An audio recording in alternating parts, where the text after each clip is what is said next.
Irmãos, vamos abrir a palavra de Deus. Vamos ao texto de Lucas, capítulo de número 20. Hoje nós vamos concluir o capítulo de número 20 e abrir o capítulo de número 21. Voltamos à quarta temporada de Lucas há algumas semanas.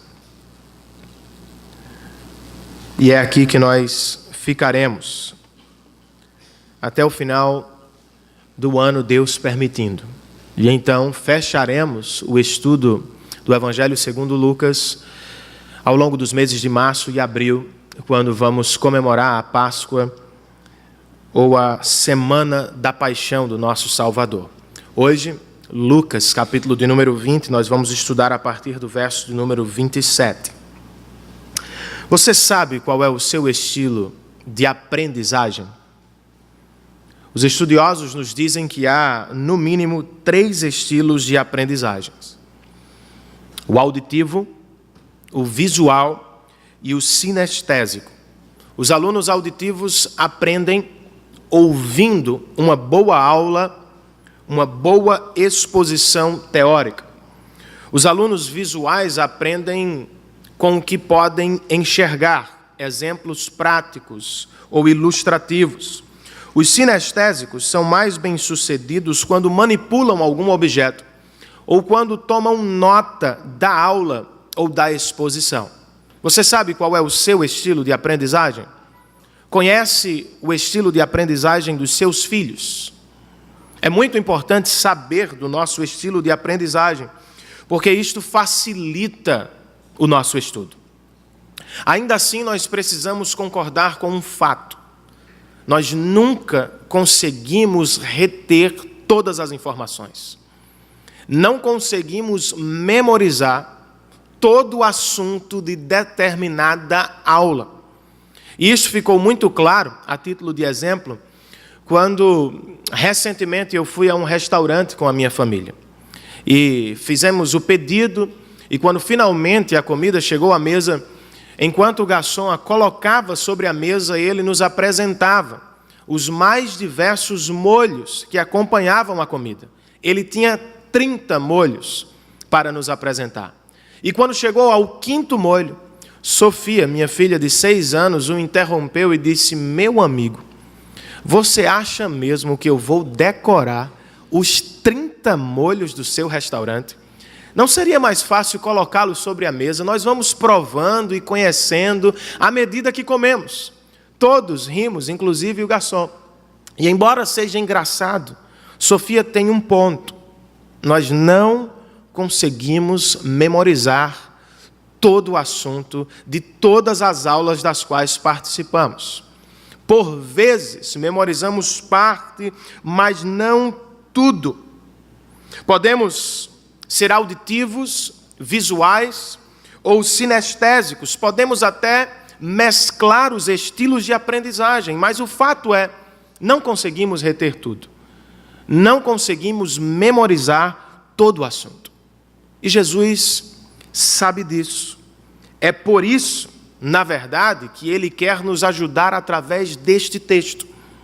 Através dos parágrafos que vamos estudar, Ele vai nos lembrar antigas e importantes lições.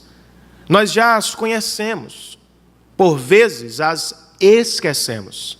Através do texto, ele vai avivar a nossa memória, relembrando-nos ricas e importantes lições que devem ser guardadas no nosso coração. Para começar, queridos, eu gostaria de ler apenas o verso de número 41. E depois eu peço que você esteja com a sua Bíblia aberta, porque nós vamos ler boa parte do texto que vamos estudar na manhã deste domingo. Verso de número 41 do capítulo 20 do Evangelho segundo Lucas. Diz o texto: "Então Jesus lhes perguntou: como dizem que o Cristo é filho de Davi?" Vamos orar? Senhor, muito obrigado pela manhã deste domingo e pela oportunidade que o Senhor nos concede de abrir o que chamamos de Dia do Senhor, na presença do Senhor, louvando o nome do Senhor, e ouvindo a palavra do Senhor. Muito obrigado a Deus por tudo que fizemos até aqui, como parte do nosso culto a Ti. Pedimos que agora o Senhor abra os nossos ouvidos, abra e ilumine os nossos olhos, nos permita ver, perceber as riquezas insondáveis da Tua palavra. Nós precisamos das lições que aqui estão diante de nós neste texto. Por vezes nos esquecemos delas, Senhor.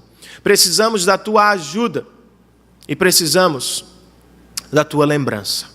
Ajuda-nos a estudar o texto e que ele se torne claro e poderoso nos nossos corações. Glorifica o nome de Jesus Cristo, Espírito Santo de Deus. E nós te daremos ao final deste culto toda a honra, toda a glória e todo o louvor para sempre. É no nome de Jesus que nós oramos. Amém.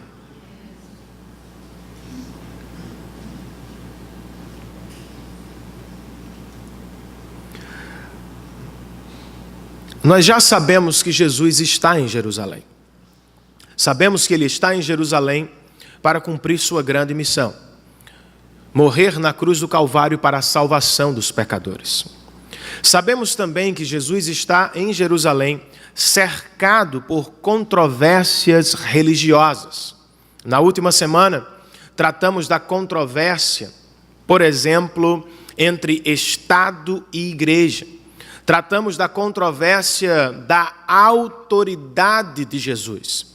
Tratamos também da controvérsia da autoridade do julgamento de Jesus. Elas não acabaram. Ao longo do texto de hoje, Jesus vai tratar de outras controvérsias. A controvérsia da ressurreição, a controvérsia da identidade do Salvador e a controvérsia da verdadeira espiritualidade. Enquanto lida com os religiosos de Jerusalém, enquanto trata de responder às controvérsias, ele nos ensinará grandes e importantes lições. Os discípulos precisam ouvir e guardar as lições. Eu e você também precisamos fazer o mesmo. Precisamos ouvir e guardar as importantes lições deste capítulo. Quais são elas? E como o Senhor pode avivá-las em nossa memória? Eu as listei no nosso boletim informativo, página de número 2. Nós temos aí um esboço da nossa mensagem, com algum espaço para anotação, e logo abaixo, perguntas para reflexão e sugestões de leitura. Se você quer aprender mais, estudar mais, as sugestões de leitura sobre a série de mensagens em Lucas. Quais são as lições importantes salientadas por Jesus neste texto? Em primeiro lugar, queridos, Jesus nos oferece uma lição importante sobre a doutrina da ressurreição. Ao perguntar sobre os impostos, no texto da semana passada, os fariseus estavam levantando um debate político. Ao perguntar sobre a ressurreição dos mortos, no texto de hoje, os saduceus estão provocando um debate teológico. A pergunta dos saduceus é: haverá mesmo uma ressurreição dos mortos? Para entender melhor a situação, nós precisamos conhecer os saduceus. Quem eram e qual era sua crença ou no que criam. Os saduceus eram a elite da religião e da política de Israel. Dos 71 oficiais da Suprema Corte de Israel, chamada de Sinédrio, eles sempre tinham a maioria e, por isso, sempre faziam o sumo sacerdote de Jerusalém. Estavam sempre no poder político e no poder religioso de Israel. Mas eles não acreditavam ou não valorizavam toda a Bíblia do Antigo Testamento.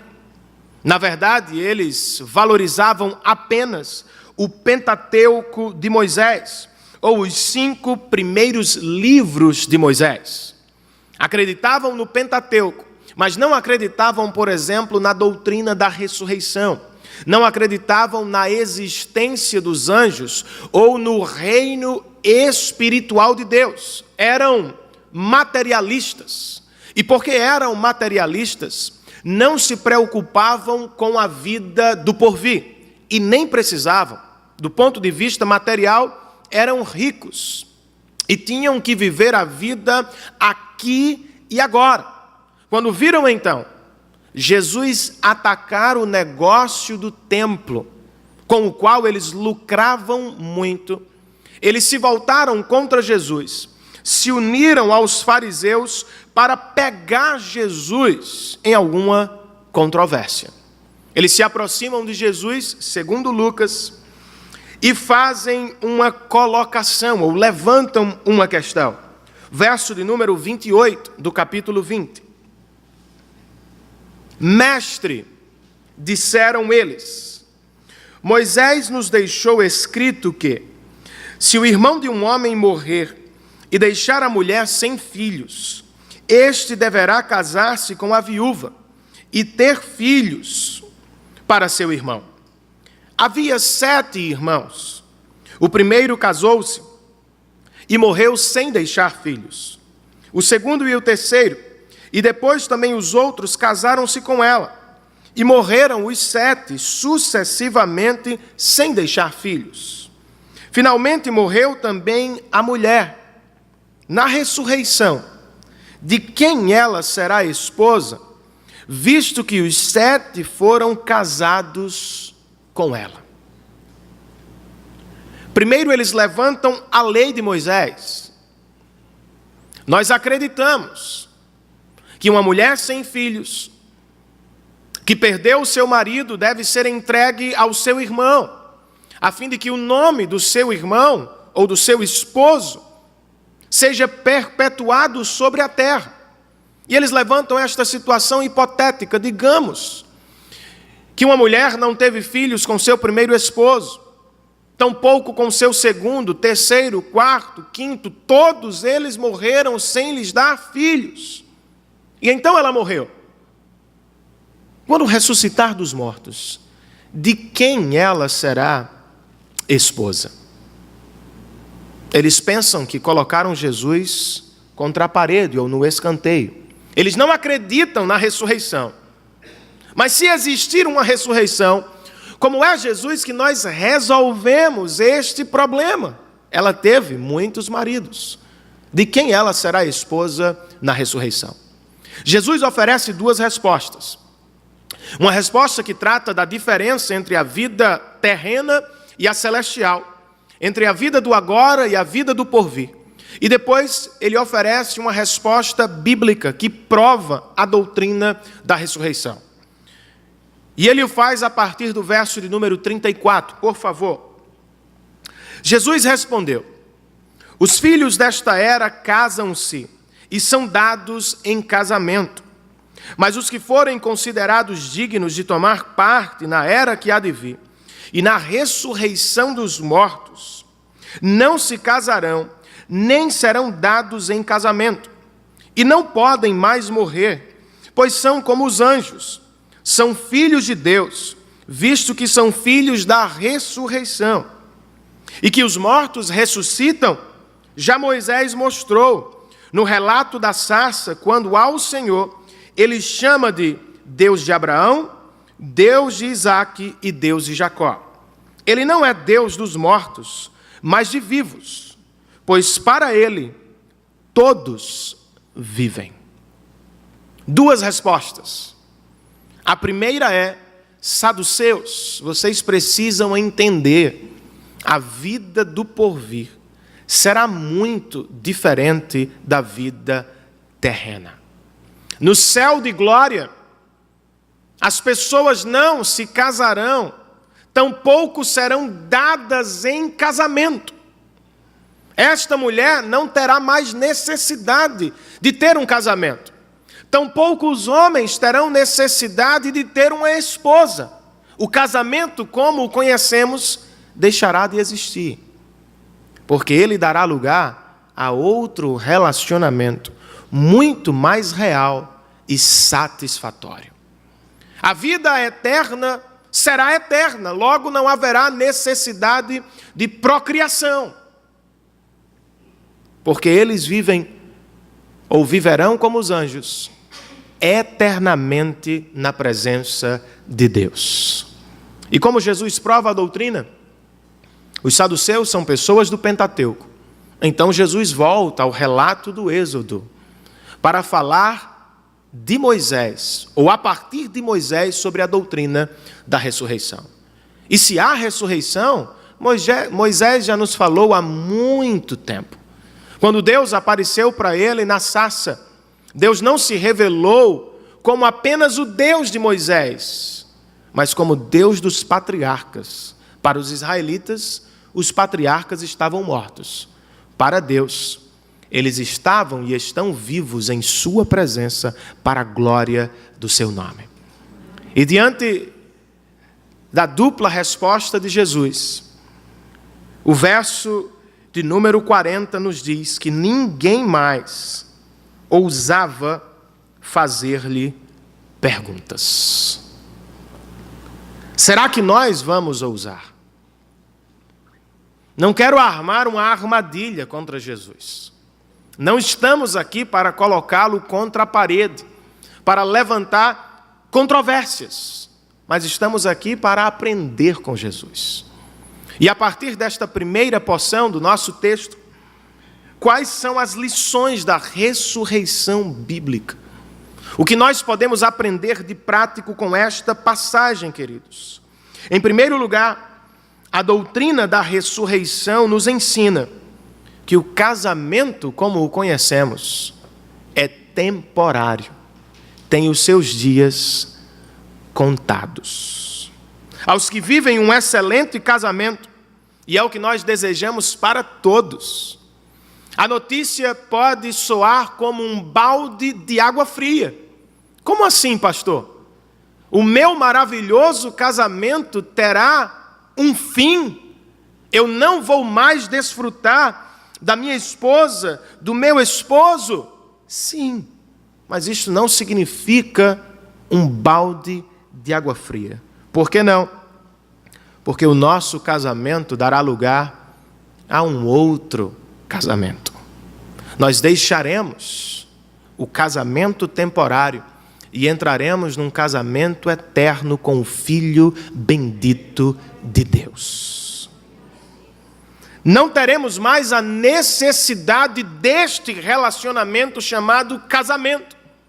Amaremos ao cônjuge como um nosso irmão querido, mas não teremos mais a necessidade deste casamento, porque seremos para sempre filhos eternos de Deus. Encontraremos nele e no relacionamento com ele tudo o que a nossa alma mais deseja e anseia por viver. Aos solteiros ou aos separados, o texto bíblico que agora estudamos é fonte de grande encorajamento, porque ele nos diz que o casamento não é o único instrumento de felicidade que Deus pode nos dar. O casamento não é o nosso Deus. Se seremos eternamente felizes na glória do Pai, sem um casamento humano, nós também podemos ser muito felizes aqui e agora, mesmo que não sejamos casados, porque temos a Cristo Jesus como nosso melhor e verdadeiro noivo. Em segundo lugar, queridos, a doutrina da ressurreição nos ensina, a partir deste texto, sobre a qualidade da vida eterna. Em uma simples sentença: a vida eterna será eterna. Por vezes nós ouvimos o seguinte ditado: o que é bom dura pouco. E isto é muito presente nas nossas vidas. Mas quando a ressurreição tomar lugar, o que é bom nunca mais deixará de ser bom. Estaremos sempre em festa e a nossa alegria nunca mais findará. Ao mesmo tempo, os sofrimentos da terra, as dificuldades enfrentadas na caminhada, todos os momentos difíceis ficarão para trás. E nós nunca mais seremos interrompidos por uma morte trágica ou não esperada. Para sempre viveremos ao lado do nosso Deus e para sempre viveremos em uma qualidade de vida eternamente melhor. Sabrina me mostrou na última semana uma foto de uma estátua construída por um pai, de um filho ou de um menino deixando a cadeira de rodas. E a estátua estava construída sobre o seu túmulo. E a mensagem era: o meu filho está finalmente livre. É mais ou menos o que Jesus está dizendo aqui. Por agora nós sofremos. Por agora estamos presos a difíceis realidades da vida. Mas em breve, quando o Senhor Jesus Cristo voltar e ressuscitar os mortos em Cristo, estaremos para sempre livres de todas as dificuldades da vida. Em terceiro lugar, queridos, a doutrina da ressurreição tem sua prova nas Escrituras Sagradas. Foi o que Jesus disse aos saduceus. Ele voltou ao Antigo Testamento e provou a doutrina e qual é o ensino, ou qual é a implicação da fala de Jesus.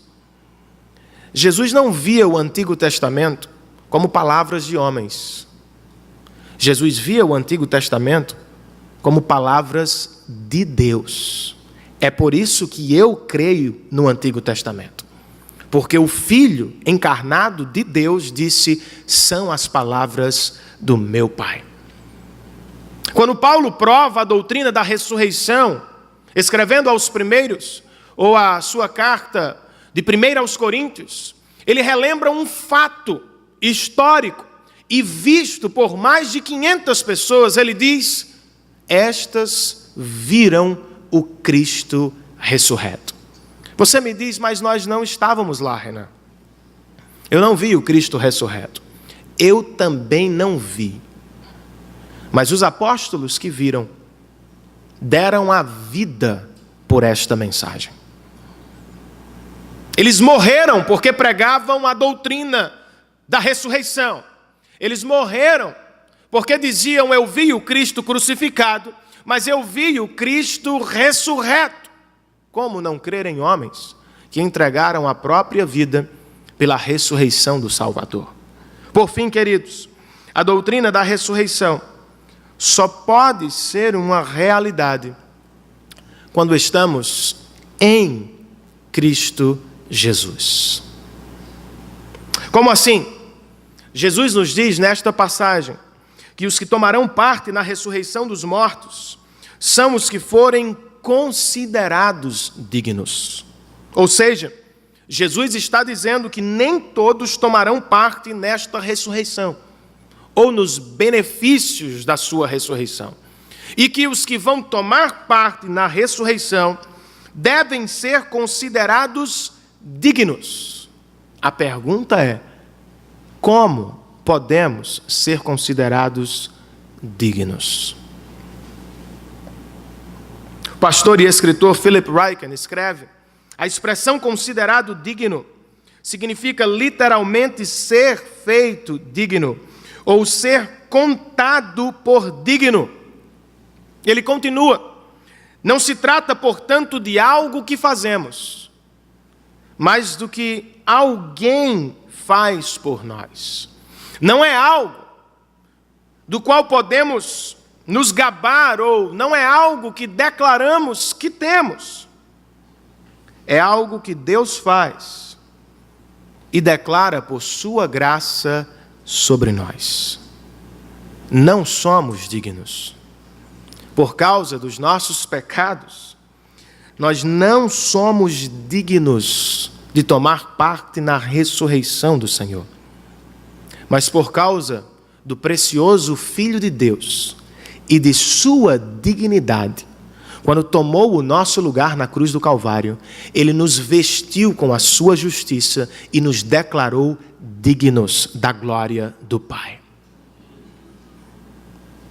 Eu e você só podemos tomar parte na ressurreição de Deus ou dos santos se estivermos vestidos pela dignidade do Salvador. Quais são as lições importantes, queridos, que Jesus salienta no nosso texto? Em segundo lugar, Jesus nos oferece aqui uma lição importante sobre a identidade do Salvador. Os fariseus primeiro e os saduceus por último fizeram ao longo do capítulo 20 diversas perguntas a Jesus. Mas agora é Jesus quem levanta uma pergunta. E como os saduceus, a pergunta de Jesus tem um caráter teológico. Sua pergunta é, verso de número 41, como dizem que o Cristo é filho de Davi? Filho de Davi é o título mais presente na boca e na mente dos judeus, quando conversam sobre o Messias prometido do Antigo Testamento. Eles viviam na expectativa por um filho de Davi, que estava para chegar a fim de colocar as coisas em ordem outra vez. Eles viviam na esperança da chegada do filho de Davi, que libertaria Israel do poder romano e que levaria a nação outra vez ao topo do mundo. Jesus sabe da profecia. Ele sabe também da ansiedade do coração dos judeus. Mas esta não é a questão. Ele sabe que é filho de Davi.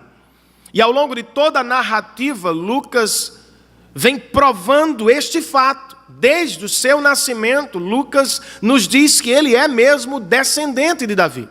Mas esta não é a questão. A questão está nos versos 42 e 43.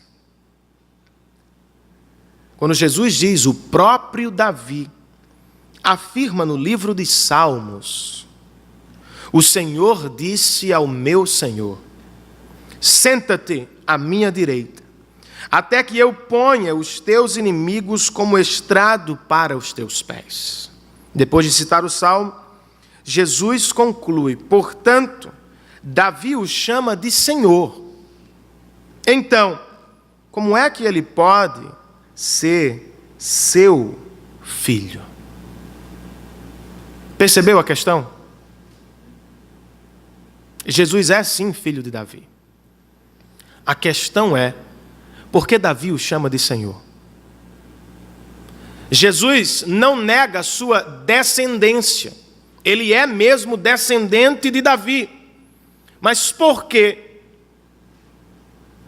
No Salmo de número 110, Davi, falando sobre o seu filho prometido, o chama de Senhor.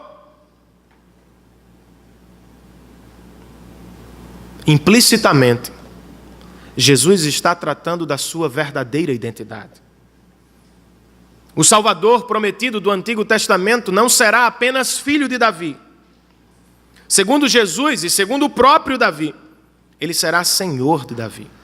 O que significa dizer que ele será maior do que Davi. Ele não é apenas descendente humano do melhor rei que Israel já teve. Ele também é descendente do próprio Deus. Jesus não é apenas filho de Davi, ele é filho de Deus. Não é apenas filho de Maria, é obra do Espírito Santo no ventre de Maria. Não é apenas humano, é divino. E é o que Lucas tem tentado provar desde o início. Que este homem não é apenas homem, ele é Deus homem entre nós. E se até Davi o viu antecipadamente e o tratou por Senhor, por que os israelitas se negam a fazê-lo? Por que os israelitas não o recebem como o Salvador prometido do Antigo Testamento. Será que nós reconhecemos a identidade do nosso Salvador, irmãos? A propósito, como é que este texto nos ajuda com a questão? Quais são as aplicações práticas ou as lições práticas da identidade do nosso Salvador? Em primeiro lugar, o texto nos revela que Jesus é o filho de Davi, o rei prometido das Escrituras. E talvez você esteja se perguntando qual é a relevância da informação. Por que é importante?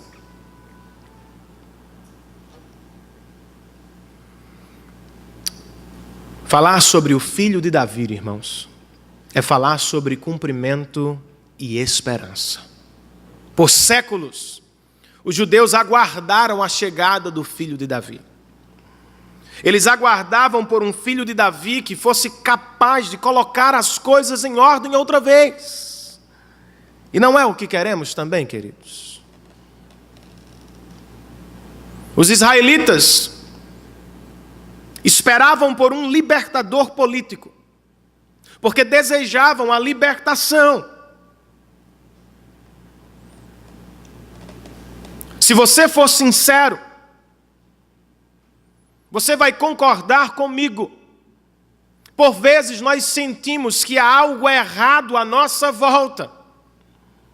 Em outros momentos, sentimos que há algo errado dentro de nós. E por mais que tentemos, nós não conseguimos colocar todas as coisas em ordem outra vez. Precisamos de ajuda. Precisamos de alguém. Quem é este alguém? Para ajudá-los, eu quero mencionar uma cena do segundo livro das Crônicas de Nárnia, O Leão, a Feiticeira e o Guarda-Roupa, de C.S. Lewis. As crianças chegam à terra encantada de Nárnia, são levadas à casa de 2 castores falantes e descobrem que Nárnia está vivendo um terrível inverno, sob o senhorio ou o domínio de uma falsa rainha chamada Feiticeira Branca. Ao tomarem conhecimento da escravidão, eles querem ajudar. O castor diz: vocês não podem, nem precisam. Vocês nada podem contra a Feiticeira Branca, mas não precisam se preocupar. Aslan, o grande leão, já está a caminho. Ao ouvir o nome Aslan, as crianças são envolvidas por uma sensação maravilhosa. E então perguntam: quem é Aslan? E o castor responde: Aslan? Então vocês não sabem. Aslan é o rei, é o verdadeiro senhor dos bosques. Ele dará um jeito na Feiticeira Branca. Ele, e não vocês, salvará Nárnia. E então o castor menciona um poema profético. O mal será bem quando Aslan chegar. Ao seu rugido a dor fugirá. Nos seus dentes o inverno morrerá. E na sua juba a flor da primavera há de voltar. A nossa situação, queridos, não é parecida? Ora estamos cercados pelo mal, ora somos habitados por ele. Vivemos sob o peso severo de muitas dores. E por vezes a nossa alma se encontra sob um terrível, frio e solitário inverno. E o que fazemos? Nada podemos fazer. Queremos a primavera outra vez, queremos a liberdade outra vez, queremos a alegria outra vez. Quem pode nos ajudar, irmãos? O filho de Davi, o rei prometido do Antigo Testamento. Quando ele chega, ele coloca as coisas em ordem outra vez. Outra lição do nosso texto, além de nos dizer que Jesus é filho de Davi, o rei prometido, o texto bíblico também nos apresenta Jesus como filho de Deus. Em outras palavras, Jesus é o resplendor da glória de Deus, a expressão exata do seu ser, como diz o texto de Hebreus. De acordo com o Salmo de Davi, ele não é apenas seu filho, Ele é seu Senhor. E por isso, por direito, está à direita de Deus Pai, de onde governa todas as coisas para a glória do seu próprio nome. E isto, irmãos, ser filho de Davi e ser filho de Deus ao mesmo tempo, é o que desvenda o maior mistério do universo. Pois é aqui que temos a resposta para a pergunta: como podemos ser salvos? Como filho legítimo de Davi, como descendente humano do rei Davi, Jesus pode legalmente nos representar diante de Deus. Ele é um de nós. Ele é filho de Maria. Mas como filho de Deus, ele pode fazer o que nós não conseguimos fazer. Ele cumpre perfeitamente a lei de Deus. Ele satisfaz a justiça de Deus. E ele revela a graça e a misericórdia do nosso Deus. Ao ser preso, Jesus nos liberta. Ao ser condenado, ele nos salva. Ao morrer, nos dá a vida. E ao se oferecer como servo obediente na cruz, ele se torna o nosso Salvador, soberano e gracioso para a glória do Pai e a alegria do nosso coração. Qual deve ser, portanto, a nossa resposta, irmãos? Como devemos responder ao que Cristo fez por nós na cruz do Calvário? Adoração e pregação. Você pode adorá-lo com palavras, você pode adorá-lo com canções, e você pode adorá-lo com silêncio. Os religiosos fazem muitas perguntas a Jesus ao longo deste capítulo, mas por fim se calam em admiração. Falando sobre as marcas de um verdadeiro cristão, o maior pregador do século passado, o Dr. Martin Lloyd Jones escreveu: você não pode ser um cristão genuíno se nunca ficou calado. Como você sabe que é um cristão genuíno? Quando você para de falar, de perguntar, de questionar, de reclamar, e quando você se encontra maravilhado ante a glória de Cristo, sua pessoa e sua obra na cruz, tenha certeza, você é um cristão genuíno para a glória de Deus. Além da adoração, nós devemos responder com pregação. O salmo citado por Jesus aqui, número 110, foi o texto mais usado pelos apóstolos em suas pregações. Eles não apenas foram alvo da obra do rei, eles se tornaram proclamadores da sua obra. Que o Senhor desperte o nosso coração para conhecer, meditar e adorar ao Cristo que morreu por nós na cruz do Calvário. E mais do que isso, que Ele abra a nossa boca a fim de proclamarmos a salvação que o Rei Jesus trouxe ao mundo. Terceira e última lição, queridos, que Jesus levanta no texto de hoje. Jesus nos oferece uma lição importante sobre a verdadeira espiritualidade. E como é que ele faz isso? Ele contrasta dois personagens que estão no mesmo ambiente religioso. De um lado temos os religiosos, do outro nós temos uma viúva pobre. É um exemplo negativo e um exemplo positivo. Lucas nos diz, no verso de número 45, estando todo o povo a ouvi-lo, Jesus disse aos seus discípulos: cuidado com os mestres da lei.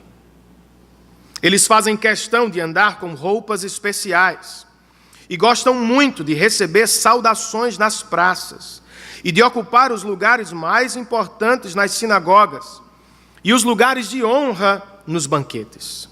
Eles devoram as casas das viúvas e, para disfarçar, fazem longas orações. Esses homens serão punidos com maior rigor.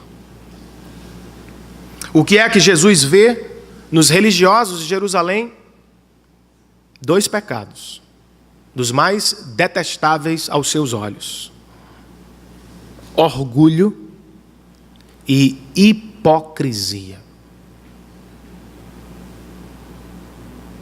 Com suas roupas especiais, os religiosos querem ser notados pelos outros.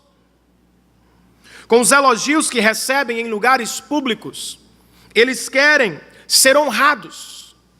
Com os melhores lugares na igreja ou nos banquetes da cidade, eles querem ser elevados. Porque, na verdade, se sentem melhores.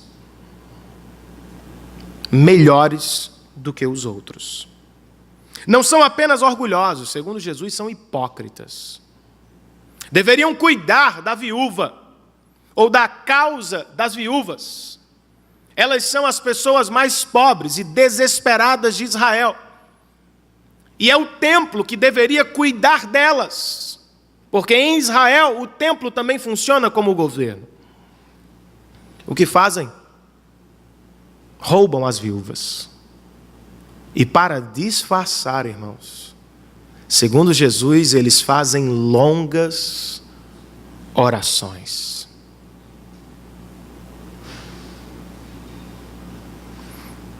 As pessoas ficam impressionadas com as orações dos religiosos. Se impressionam também com a contribuição dos ricos, que por vezes são religiosos em Israel. Será que Jesus se impressiona? Sim, ele se impressiona, mas não é com os religiosos. Segundo o texto, ele se impressiona com uma viúva pobre. Versos 3 e 4 do capítulo 21, Jesus diz: afirmo-lhes que esta viúva pobre colocou mais do que todos os outros. Todos esses deram do que lhes sobrava, mas ela, da sua pobreza, deu tudo o que possuía para viver.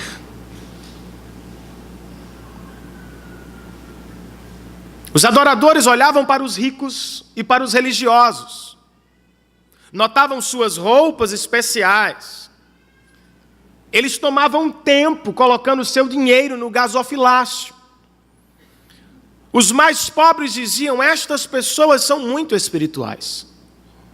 Vejam o quanto eles contribuem com o reino de Deus. Ninguém notava a viúva pobre. Afinal, ela só tinha 2 moedas. Não demorou para colocar seu dinheiro no gasofilácio. Não tinha roupas bonitas, especiais. Jesus não destaca os religiosos. Ele nota a viúva pobre. Por quê? Porque, segundo Darrell Bock, um comentarista bíblico, Jesus não conta ofertas. Ele pesa os corações. Ele não está contando o dinheiro que as pessoas colocaram ali. Ele sabe que outras deram mais. Ele está pesando o coração das pessoas. Ele sabe que os religiosos estão dando sem sacrifício. Estão dando do que lhes sobra, ainda que seja muito.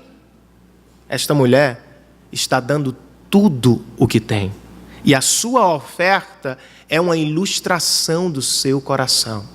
Os religiosos querem ser vistos por espirituais. Eles fazem muito do lado de fora, porque querem ser reconhecidos. Esta mulher não é reconhecida do lado de fora. Do lado de dentro, ela se tornou um modelo de verdadeira espiritualidade, porque entregou tudo o que tinha aos cuidados do Senhor. Ela é pobre, mas quer ter parte no reino de Deus. Ela é pobre, mas confia no cuidado de Deus. Ela é pobre aos olhos humanos, mas aos olhos de Deus, ela é rica para a vida eterna. O que é que nós aprendemos aqui, queridos, de prático? Quais são as lições da espiritualidade que podemos destacar aqui? É óbvio que Jesus está fazendo um contraste. Ele nos ensina por um exemplo negativo e por um exemplo positivo. Falando primeiro dos religiosos, é como se Jesus estivesse dizendo: não sejam como eles. Não sejam orgulhosos.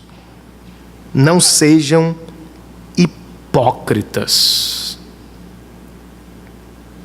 Porque eu e você não devemos ser orgulhosos, irmãos. Porque aos olhos de Deus, nós somos todos iguais.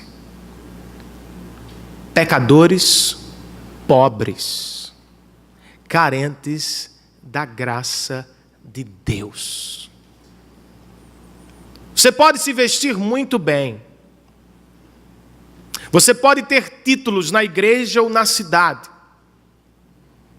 Você pode ter o reconhecimento da comunidade onde está inserido. Mas a verdade é que diante de Deus nós somos todos iguais, paupérrimos espiritualmente, carentes da graça e da misericórdia de Deus. Porque eu e você não devemos ser orgulhosos, porque o nosso Salvador nunca se mostrou orgulhoso. O Rei da Glória morreu como um servo obediente entre dois criminosos para a nossa salvação.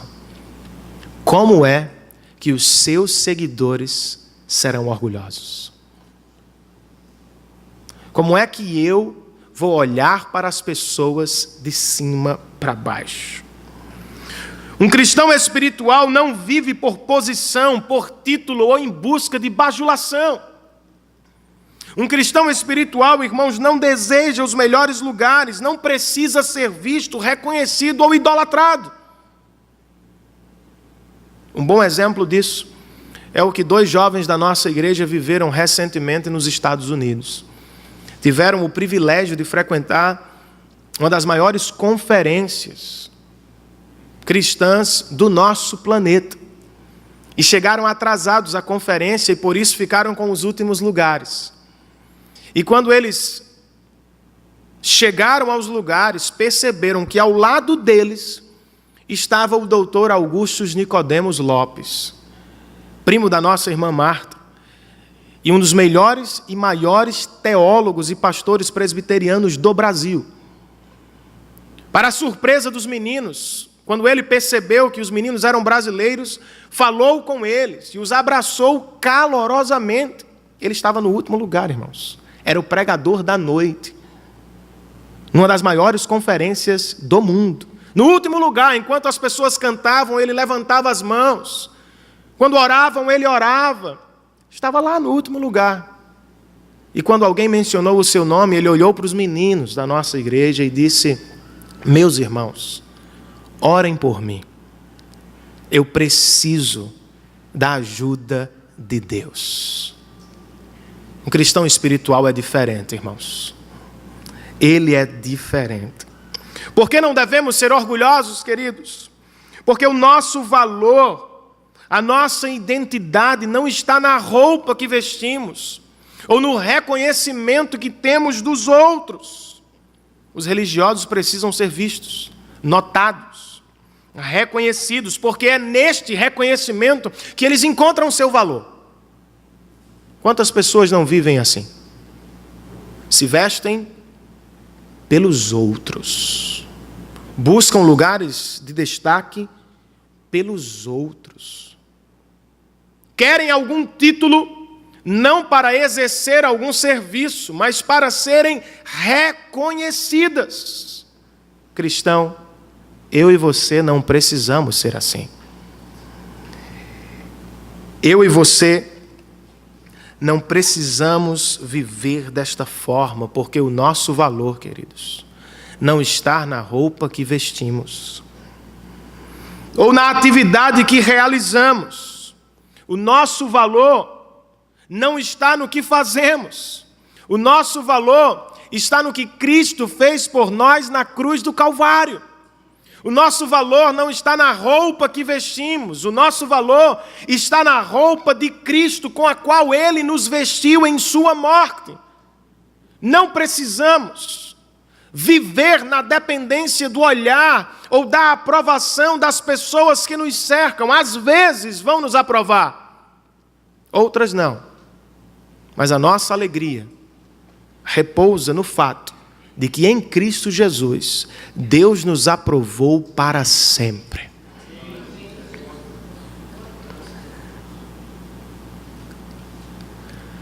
Não precisamos ser orgulhosos, não precisamos ser hipócritas. E por favor, me escute.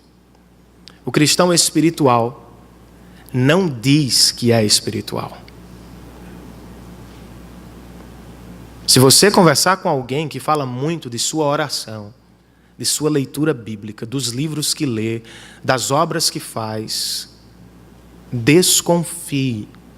Porque um cristão espiritual não precisa falar que é espiritual. Nós sentimos o cheiro de Cristo na sua vida.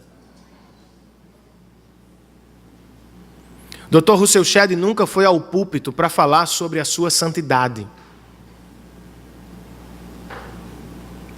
Mas certa vez perguntaram a uma de suas filhas: diga-nos, seu pai é tudo isto mesmo que pensamos dele?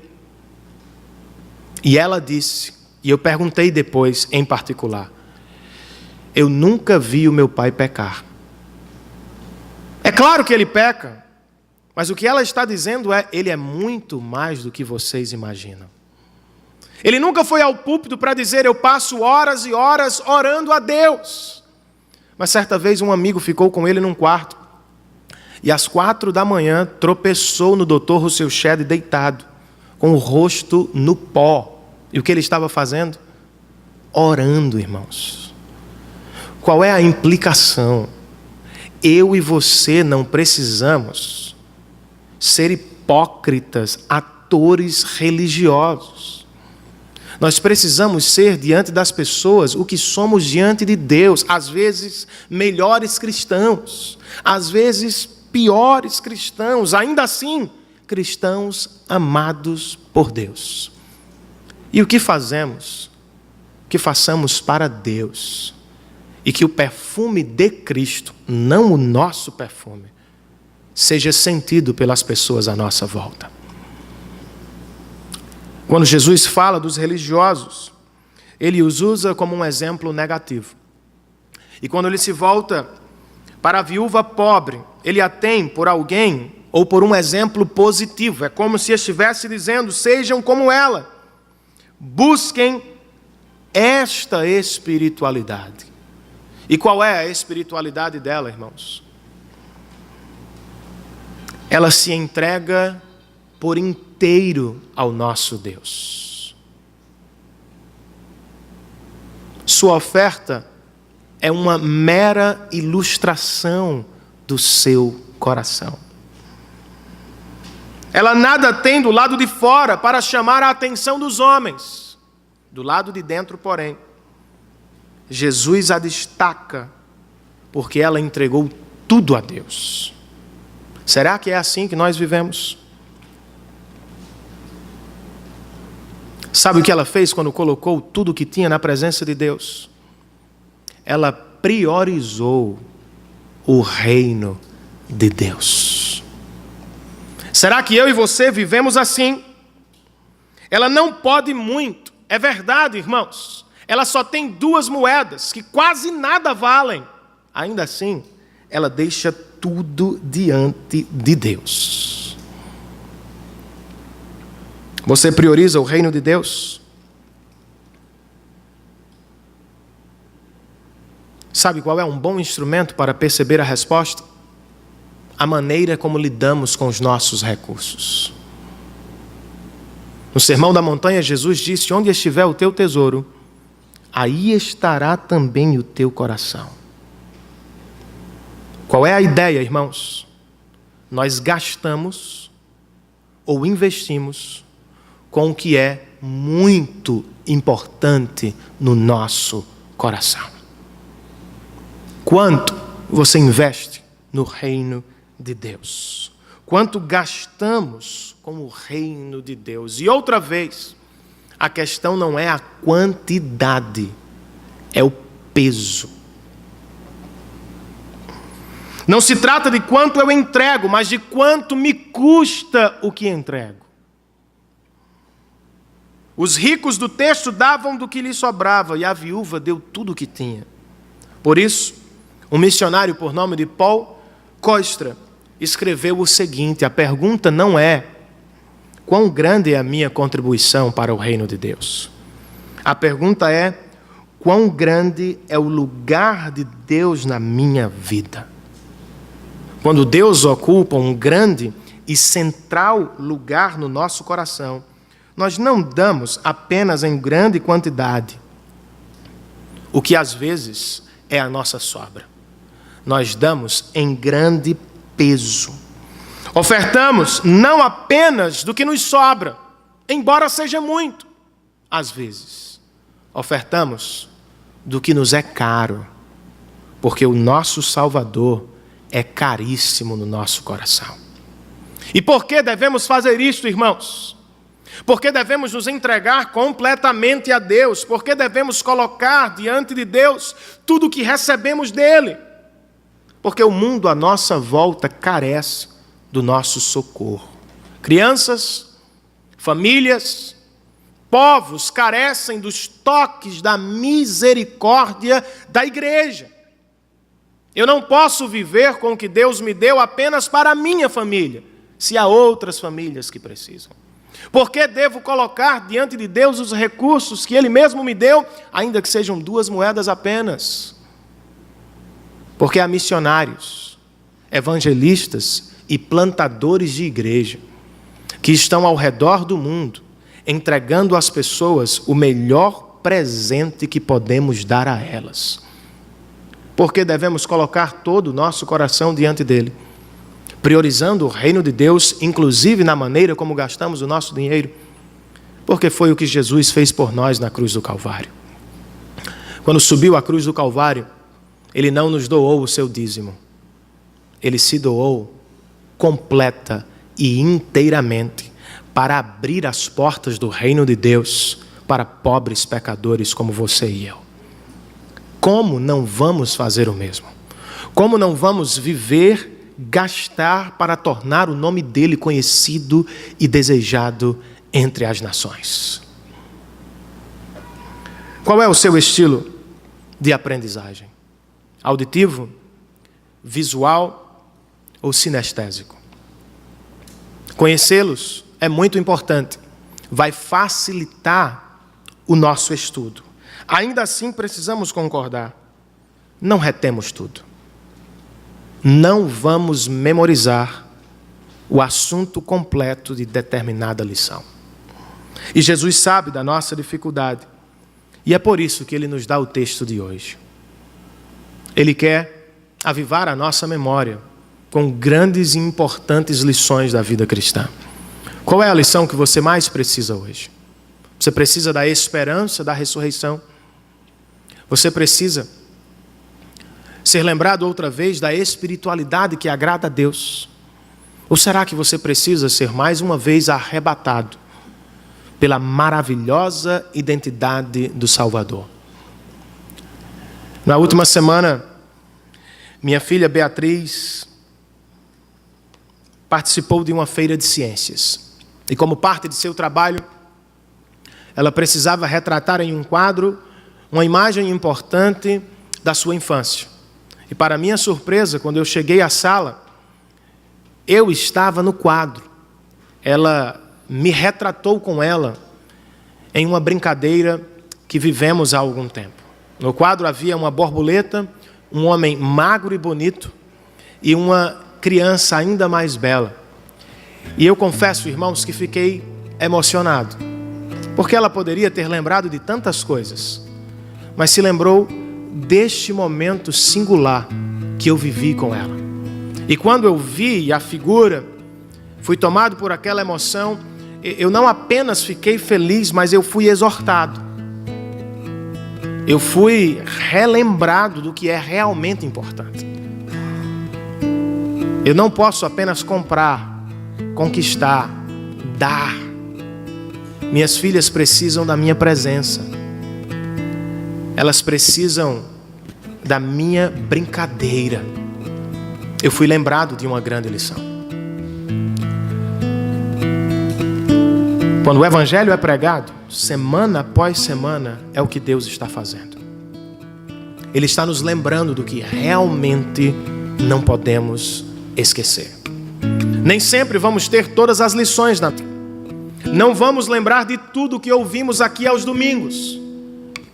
Mas se o Evangelho estiver diante dos seus olhos, a cruz de Cristo estiver levantada diante de você, você será lembrado da maior lição de Deus semana após semana. Nada podemos diante dele, mas tudo recebemos por causa dele.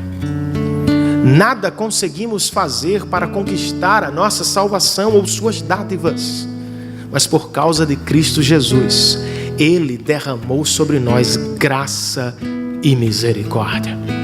Que esta grande lição nos relembre outras, menores, mas também importantes lições da vida cristã. Que Cristo Jesus seja glorificado entre nós. E que o nosso coração seja hoje renovado e restaurado por Ele. Amém e amém.